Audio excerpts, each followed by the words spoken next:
Welcome to the latest episode of Five on the Floor on the Five Reasons Sports Network. Thanks for joining us on your favorite podcast app on Apple Podcasts, or Spotify on Android, Spotify, or the Five Reasons YouTube channel. Also, make sure that you check out Off the Floor. That's our Discord server. $2.99 per month. Link is right here in the description. You get access to 10 different channels. I tell you, on days like this, you want to be on there. You don't want to be on Twitter. Everything decent from Twitter we put on there anyway, and then we let you guys go off on it basically and on us. And we also post information. Like I posted things on host updates today that I've not put anywhere else. So make sure that you check it out. It's Off the Floor, $2.99 per month. Link right there in the description. Also check out Prize Picks. That's the official fantasy sponsor of the Five Reasons Sports Network. Prize Picks, if you use the code 5, that's FIVE. You put down $5, you play it, you get 100 to play right away. You can play across the sports spectrum, up to 6 players together.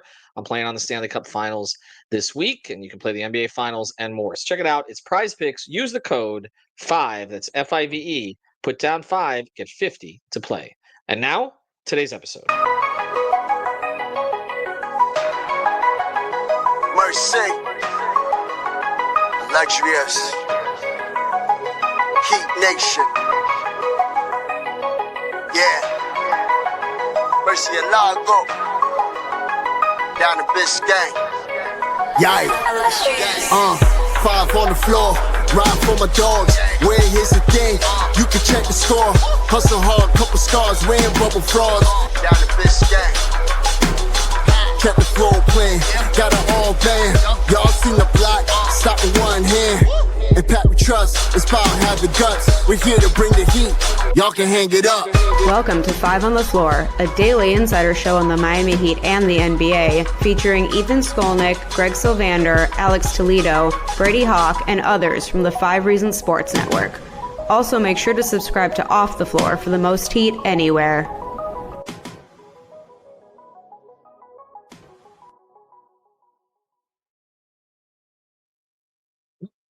Still looking at Prize Picks instead of Adel. I apologize for that. I'll take it off. Now we'll look at Adel. Today's floor plan. I'm Ethan Skolnick. You can follow me at Ethan J. Skolnick at 5 Reasons Sports. I got Digital Adel. You can follow me at Digital Adel and all the draft coverage on Off the Floor. And today we're going to talk about somebody that the Heat might not draft, but they might be more likely to end up with if they end up trading their draft picks. So let's get to it. We've talked about players the Heat could pick at 20 if they keep their pick, which actually isn't their pick because 15th was their pick, but they don't have that pick. That's with OKC. They have Golden State's pick. That's 20, but that may be traded for Kevin Durant. We don't know. At the moment, as we speak, everybody is assuming a KD trade is imminent. Imminent these days can go on for 5 years, so we don't really know. Okay, but anyway, I've been reporting on that on Off the Floor, and we'll do separate episodes on that. But Adele, as we go forward here, we have found it interesting as Greg Sylvander, who does a lot of our reporting on the draft stuff and has for the past couple of years, he typically gets tips about players that the Heat may work out. They're not real open about this stuff compared to other teams. Not the only team that does it this way, but some teams, like he was mentioning, like Portland tells you everybody. I mean, literally what the guy had for breakfast when he got to the arena and all the rest of that. The Heat don't do that kind of thing. But also, and I know it's been mentioned now in the past like 24 hours that there have been some first round prospects that the Heat have brought in. But for the most part, the names that we've heard about are not those, right? Yeah, absolutely. It's actually been really strange because I went back and I looked at our data from last year, and like around the time we were getting the information for the players, like by June 8th, we already had like Khalil Ware's name, we had Isaiah Collier's name, we had all these guys that were potentially around that pick about a week earlier than where we got the information this time around. And it came in a kind of a different way because they always work out some undrafted guys as well. But usually they're sprinkled in with the good draft picks and like the premium positions. This time around, they had somebody at Cedric Cowherd's workout about 30 days ago. Nick Clifford and Cam Jones. So that was around the NBA Combine time. Right. So they were able to see those workouts. But after that, everybody that was reported to have come in were all undrafted guys. A lot of them were point guard types. So I'm reading the tea leaves as like Isaiah Stevens competition coming in. You had like Steve Settle, St. Thomas, Marcus Williams. Not all of them are point guards, but Jamal Mashburn Jr., that name should be familiar to people, Right. but he's also a smaller guard. And then Samson Johnson, who's really intriguing to me, a center out of UConn, potentially low second round to undrafted. He's really athletic, block shot, rim runner type. So he's interesting. But as you mentioned, in the past few days, Greg has found some more workouts to been reported, and we can get into those. Yeah, and so I want to be clear on this. Just because we haven't heard they've worked someone out doesn't mean they haven't. And also, just because they don't work someone out doesn't mean they won't draft him. That's happened before too. So there is a lot of sly stuff that goes on here, and we get that. But at the same time, it does seem like less. It definitely does seem like less. And also, to be clear, they don't have a second round pick. So, like, if you're looking at these kind of players, you're either thinking of buying a second round pick, which I don't get the sense that they're going to do, It'll hard cap or you. right. Oh, that's a good point. Absolutely, you can't. Thank you very much. Okay, so there's that, and then this is why we have others here who can correct me on stuff. And so there's that, but there's additionally the fact that they've made something of these undrafteds in the past, and I don't know right now that they have their best group of kind of G League prospects, two-way prospects that they've had. And I'm only saying that, and I know you're an Isaiah Stevens guy, but I'm only saying that because they really didn't give the guys a chance last year. Stevens, Christopher, even though he was a former first-round pick. Remember, they had Nasir Little at the beginning of camp, and they let him go. And they didn't. Well, they promoted Keyshawn Johnson, but we haven't seen him play a whole lot yet. But it does seem like there needs to be a refreshing of some of the talent pool here that may even end up at Sioux Falls that they're developing. So bringing in these guys makes some sense.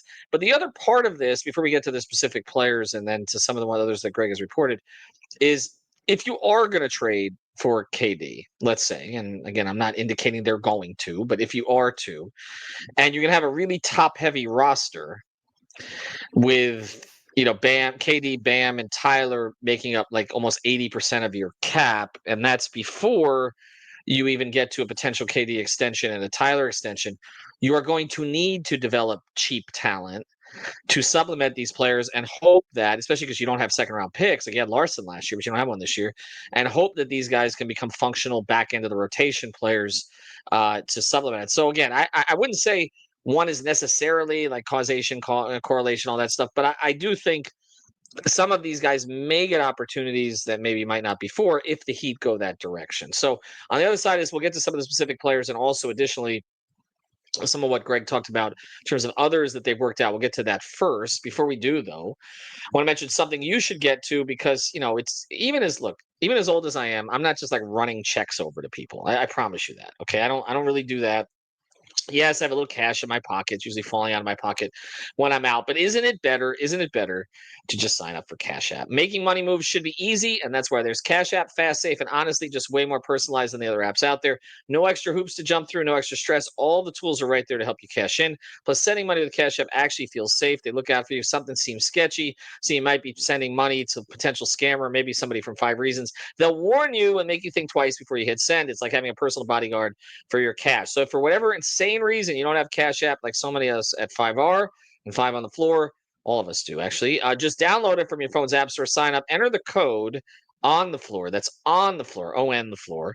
In your profile, send $5 to a friend. You get $10 just for getting started. For a limited time only, new Cash App users can use our exclusive code to earn that additional cash. No catch. Just download Cash App and sign up. Use our exclusive referral code on the floor in your profile. Send $5 to a friend within 14 days. You get $10 dropped right into your account. Terms apply. That's money, and that's Cash App.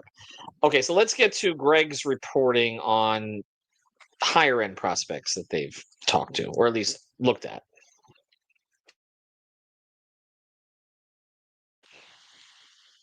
You're muted out, Adel. It's just like riding a bike. I forget. No. Well, I was muted, so I couldn't tell you that you were muted. That was the problem here. We are 100% professionals at this. Tyrese Proctor out of Duke. Greg reported that Tyrese Proctor out of Duke was worked out by the Miami Heat. He's a combo guard, can really shoot the basketball. The defense is getting better. He's been getting better at beating the closeout as well. He isn't really a great facilitator, though, but he's one of those guys that all year, when Duke needed outside shooting, he delivered time and time again. So he was really interesting for me that they brought him in.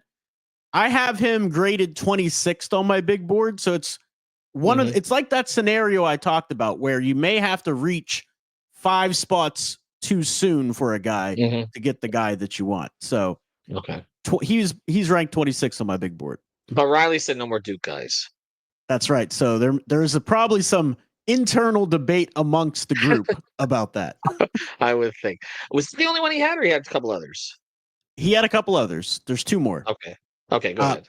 Jace Richardson from Michigan State. We talked about him. Yeah. We've talked about him. I don't think he's going to be there, but if you can get that guy at pick 20, you talk about extreme value, even though he's only 6'1". I think he's a top 10 pick if he's 6'3" or higher, 6'3" or taller. He's a top 10 pick. Right. And we've talked about him a lot, like on whether or not he would fall. And so you take a look at him again. I don't think that means they're necessarily moving up, but you never know who's going to fall. We saw a couple of years ago, Cam Whitmore slipped into their range. They took Jaquez anyway, but Whitmore was projected to be a top 15 pick. And who was the third one? The third one was Will Riley out of Illinois. We talked about his running mate, Kasper Siakachonis, a lot. Will Riley in the beginning of the season was not very impressive. I mean, his measurables are very impressive. 6'8", he's like 180 pounds, so he should be able to handle a little bit and be fluid on the outside. The problem was he really wasn't very good at dribbling. He wasn't able to beat closeouts. He had a lot of problems with the speed of the game. As the year went on, though, he got a lot better. Like his shot making at 6'8" is a real weapon for him. That's his NBA skill, is his ability to be able to shoot at 6'8" and be able to shoot that kind of range. He's very similar to Jovic in that way. He's a little bit more athletic than Jovic is, though. He's got a little bit more explosiveness. And we know they need shooting. That's one of the things they're definitely going to need. And if they move off the last year of Duncan Robinson's contract and they don't re-sign Alec Burks, they're definitely going to need shooting. All right, so before we close this out, and we'll do more of these episodes as we go forward. And again, as of now, the Heat are still picking 20th, and they're going to have a draft party and all that good stuff. And we're going to be there, and Adel's going to be on call, and it's a big party. And then we're going to find out they're picking for somebody else. But for right now, they're picking 20th. They don't have a second-round pick. Give me your favorite of the undrafteds that they've worked out. Because they worked out a bunch, right? Like that. I feel like those are all the names we've heard. Yeah, they've worked out a bunch. I was still trying to go back through Greg's reporting and see if I could find any more, but they were all point guards prior to the ones I listed. There weren't really any that were big name point guards or anything like that. Like they haven't worked out Ryan Nimhard, for example. They haven't worked him out or, anything like that. But my favorite name so far is probably Samson Johnson, the big man, because the value to be able to get a backup big that I think could work right away, I think that would be tremendous. But a guy to keep your eye on as an undrafted that may come out later is Tamar Bates. Tamar Bates out of Mizzou is a 6'6" small forward. He shot over 40% from 3 for like his whole career. And he's very crafty around the basket, not super explosive, kind of like Jalen Bridges the previous season where I liked him a lot.